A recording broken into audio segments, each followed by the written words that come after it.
പരിപാടിയാ കാണിച്ചത്? എന്തെങ്കിലും ഉണ്ടെങ്കിൽ നേരിട്ട് പറയണം, അല്ലാതെ ഇങ്ങനെയല്ല ചെയ്യേണ്ടത്. എന്റെ സോഷ്യൽ സ്റ്റാറ്റസ് ഒരു സോഷ്യൽ മീഡിയ വഴി സ്കാം നടത്തുന്ന നിന്റെ സോഷ്യൽ സ്റ്റാറ്റസ് ഉണ്ടല്ലോ, അത് ഇല്ലാതാക്കാൻ വേണ്ടി തന്നെയാണ് ഞാൻ ഈ വീഡിയോ പോസ്റ്റ് ചെയ്തത്. ഇത് കണ്ട, നീ ഇത്രയും കാലം ചാരിറ്റി നടത്തിയവരുടെ ബാങ്ക് ഡീറ്റെയിൽസ് ആണ്. ഇതിലെല്ലാവർക്കും കൂടെ വന്നത് 79 ലക്ഷം രൂപ. അതിൽ അവരുടെ കയ്യിലെത്തിയ 45 ലക്ഷം, ബാക്കി 34 ലക്ഷം രൂപ. അത് നിന്റെ കൊളാബായിരിക്കും അല്ലേ? ഇടി ഇതിനെക്കാളും മോഷ്ടിക്കാൻ പറ്റി, അതിന് അന്തസ്സുണ്ട് ഇതിനെക്കാളും. സൂക്ഷിച്ച് സംസാരിക്കണം. ഇല്ലെങ്കിൽ നീ എനിക്കെതിരെ നെഗറ്റീവ് റിവ്യൂ ഇടൂ.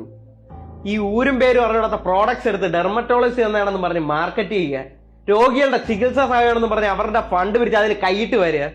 നീ പക്ക ക്രിമിനലാണ്. ഇത് എല്ലാരും ചെയ്യുന്ന തന്നെയാണ്. ഒരിക്കലും അല്ല.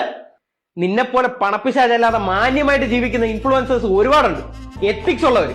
നാളെ അവരെ കൂടെ ആൾക്കാർ സംശയിക്കും നീയൊക്കെ കാരണം. അതില്ലാതിരിക്കണമെങ്കിലേ നീയൊക്കെ എക്സ്പോസ് ആവണം. അതിനുള്ള പണി ചെയ്തു വെച്ചിട്ട് തന്നെയാണ് ഞാൻ ഇങ്ങോട്ട് വന്നത്. നീ നാഴേക്ക് 40 തൊട്ട് ഇൻഫ്ലുവൻസർ എന്ന് പറയുന്നുണ്ടല്ലോ, ആ വാക്കിന്റെ അർത്ഥം എന്താണെന്ന് അറിയാമോ? A person who can influence others.